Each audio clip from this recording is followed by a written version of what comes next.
12 activists sailed from Italy to Gaza with humanitarian aid, defying an international blockade.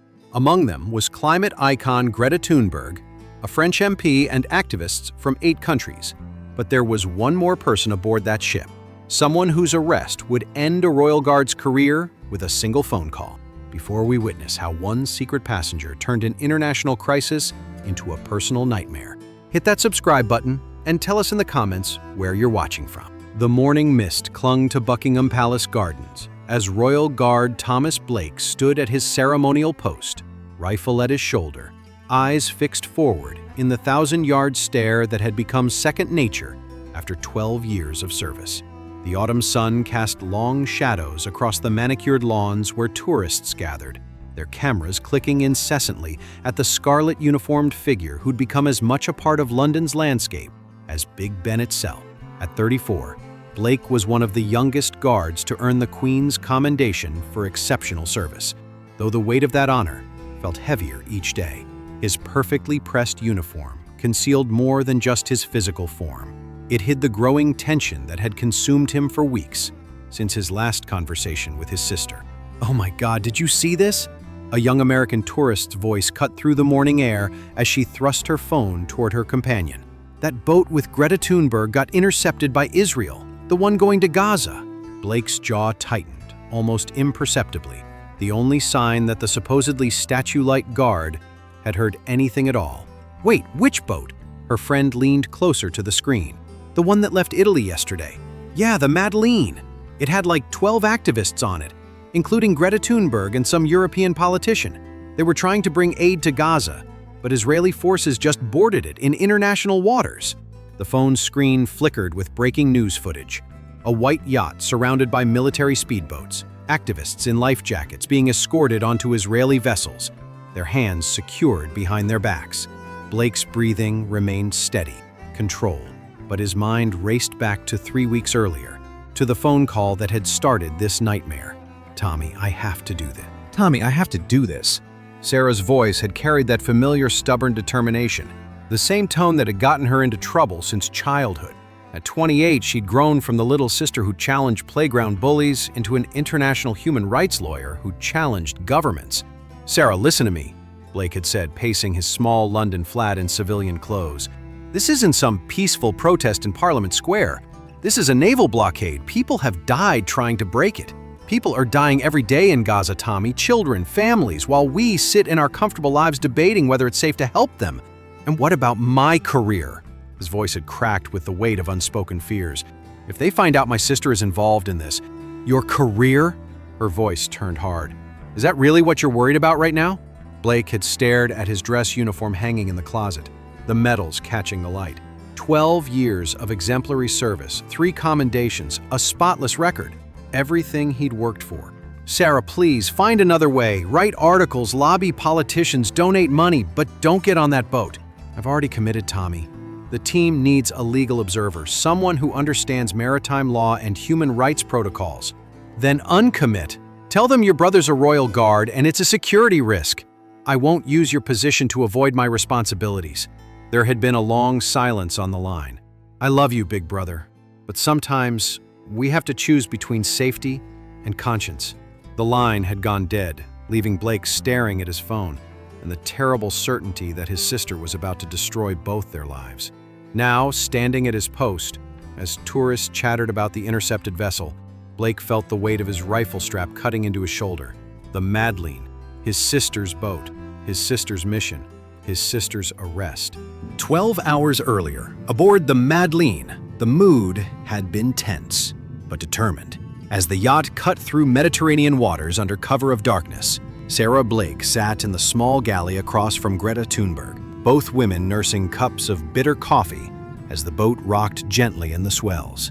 "Are you nervous?" Greta asked, her distinctive Swedish accent cutting through the engine noise. Sarah managed a small smile, terrified. "But that's how I know it's important." "Your brother, the one you mentioned, is really a Royal Guard?" "Queen's Guard, actually. Buckingham Palace. Changing the guard, the whole theatrical production." Sarah's voice carried a mix of pride and worry. "He's spent his entire adult life in service to duty, honor, tradition, and here I am, about to become an international incident. Greta nodded thoughtfully. Family can be complicated when you're fighting for what's right. He begged me not to come, said it would ruin his career if anyone found out. Sarah stared into her coffee. Maybe he's right. Maybe I'm being selfish. Or maybe, Greta said softly, you're being brave enough for both of you. The conversation was cut short by shouting from the deck above. Captain Ahmed's voice boomed over the intercom. "Everyone below deck! We have company!" Through the small porthole, Sarah caught sight of the first speedboat approaching from the east, its searchlight slicing through the pre-dawn darkness like a blade. More boats emerged from the shadows, sleek military vessels moving with predatory precision. "This is it," Greta whispered, reaching for the satellite phone to send her pre-recorded message. "Whatever happens next, the world will know we tried."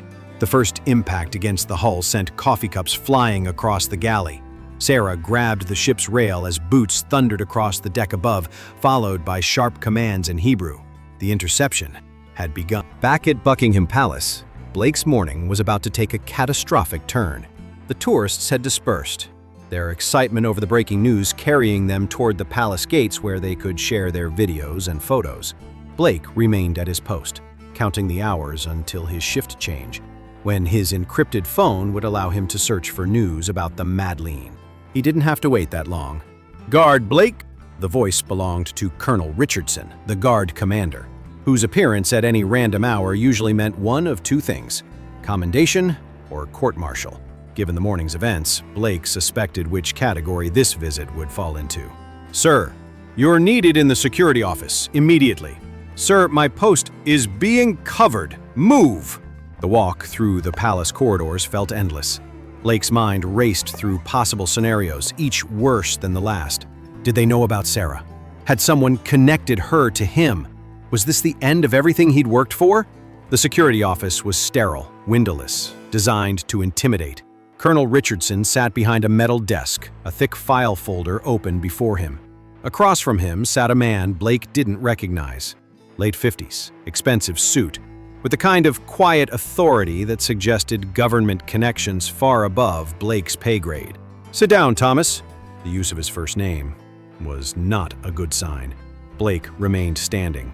"Sir, if this is about your sister, Sarah Elizabeth Blake, currently detained by Israeli Defense Forces, along with 11 other activists aboard the humanitarian vessel Madeleine, she's being held at the port of Ashdod, pending deportation proceedings." The room seemed to tilt. Blake's carefully maintained composure cracked just slightly, a barely perceptible shift in his stance, but enough to speak volumes to trained observers. "I'm Deputy Director Morrison, MI5 Liaison. We've been monitoring communications between British nationals and the Freedom Flotilla Coalition for several months. Your sister's participation was flagged 3 weeks ago." "Sir, I had no knowledge of—" "That's partially true." Morrison opened the file, revealing printed screenshots of encrypted messages. "You had no operational knowledge. However, you did attempt to dissuade her from participating, which suggests prior awareness of the mission." Colonel Richardson leaned forward. "Thomas, I've known you for 8 years. Exemplary record, unquestionable loyalty, 0 black marks. But this situation puts us in an impossible position." Political tone. "The security implications alone," Morrison added, "are staggering. A Royal Guard's immediate family member detained for attempting to breach an allied nation's naval blockade. The media implications, the diplomatic complications." Blake found his voice. "Sir, my sister's actions are her own. I neither endorsed nor assisted in any way." "But you didn't report her intentions either." Morrison's tone remained neutral, but the implication was clear. Security Protocol 15C requires immediate disclosure of any family member's involvement in potential terrorist activities. Terrorist activities? Blake's military composure finally cracked. "She's a human rights lawyer delivering baby formula and medical supplies." Stone-cold correction. "She's a British national who knowingly violated international maritime law to challenge a military blockade." The definition of terrorism has evolved considerably since 9/11. Slow, weighty tone. Colonel Richardson closed his eyes briefly. "Thomas, we're not here to debate politics or morality. We're here because your sister's arrest has created a security breach that threatens the integrity of the Guard itself." At the port of Ashdod, Sarah Blake sat in a holding cell with 11 other activists. Their confiscated phones and cameras were piled in evidence bags on a nearby table. The concrete walls were painted institutional green. The fluorescent lights buzzed overhead. The air carried the salt of the nearby Mediterranean. Quietly observant, Greta Thunberg sat on the narrow bench beside her, still wearing her life jacket from the arrest. Soft concern. "They separated us from the boat crew," she said quietly. "Captain Ahmed and his team are in a different facility." Lawyerly tone, subdued. Sarah nodded, her legal training already cataloging the various protocol violations she'd witnessed during detention. Standard procedure: isolate the foreign nationals from the vessel operators to prevent coordinated stories. "Will your brother be able to help?" asked Rima Hassan, the French-Palestinian MEP, whose arrest had already sparked diplomatic protests from Brussels. "Help? My brother's career is probably over the moment they connected me to him. Royal Guards don't get to have activist sisters who embarrass the crown." Naive empathy. "But surely family." Resigned. "You don't understand." Sarah's voice carried the weight of a lifetime spent in her brother's shadow. For Tommy, duty isn't just a job. It's identity. It's purpose. It's everything he's ever been, or wanted to be. And I just destroyed it all, because I couldn't find another way to help people. The cell door opened. An Israeli officer entered, his English crisp and unaccented. "Sarah Blake, you have a phone call." Back in London, Blake stared at the official documents Morrison had placed before him. Suspension pending full investigation. Security clearance revocation. Possible charges under the Official Secrets Act. You have two choices. Cooperate fully with our investigation. Provide all communications with your sister. Accept reassignment to a non-security position. Or maintain your silence and face criminal prosecution for failure to disclose. "And my sister?" Clinical. "Is no longer your concern. She's a foreign detainee who violated Israeli sovereignty. Her fate rests with diplomatic negotiations beyond your influence." Your sister's legal expertise could prove valuable in ongoing negotiations. If she were to cooperate with our intelligence assessment of the Freedom Flotilla Coalition, provide names, funding sources, operational details, it might demonstrate her commitment to British interests over terrorist sympathies. The implication hung in the air, like poison gas. Measured defiance. "She'll never agree to that," Blake said finally. "Perhaps not." Pause. "But a brother's plea carries weight that official pressure cannot." Regretful authority. Colonel Richardson stood, his voice heavier than before. "Thomas, I'm sorry it's come to this. You're a good soldier, but the Crown's security supersedes individual loyalty. Mechanical. Movement." Blake rose as well. The man who'd stood guard over queens and prime ministers, who'd faced down terrorists without flinching, now felt powerless in the face of institutional machinery grinding toward an inevitable conclusion. "Permission to make a phone call?" Thin smile. Morrison nodded. "Of course.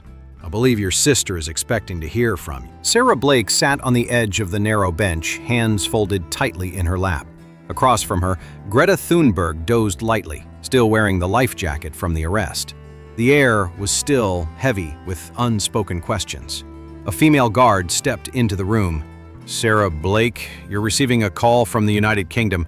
Sarah hesitated, then stood and followed. "Tommy?" Blake's voice barely rose above a whisper. "Hey, Sarah. So, you saw the headlines?" Flat. "Yes. And you're calling to convince me to cooperate?" "No. I'm calling to say I resigned." "You what?" Quietly broken. "I handed in my uniform this morning. Security clearance revoked. 12 years gone."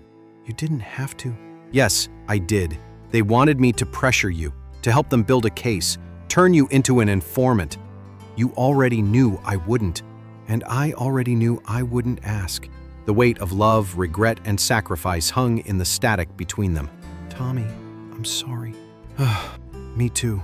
But I'd rather lose a career than lose the part of me that believes in what we were raised to value. Soft smile through tears. And I'd rather sit in this cell than betray what I know is right. I'll get deported, maybe blacklisted, but I'll be whole. Then that makes two of us. Blake walking alone through London. As Blake crossed Westminster Bridge at dawn, the rising sun bathed the Houses of Parliament in golden light. His uniform was gone, but something else had returned. Something deeper than medals, older than the crown itself. Sarah's deportation. Sarah sat aboard a commercial flight, her hands cuffed loosely, guards seated several rows behind. Outside the window, the Mediterranean shimmered like a promise she hadn't yet broken. Sometimes, the most important battles aren't fought in uniform. Sometimes the greatest victories come at the cost of everything we thought we needed to protect.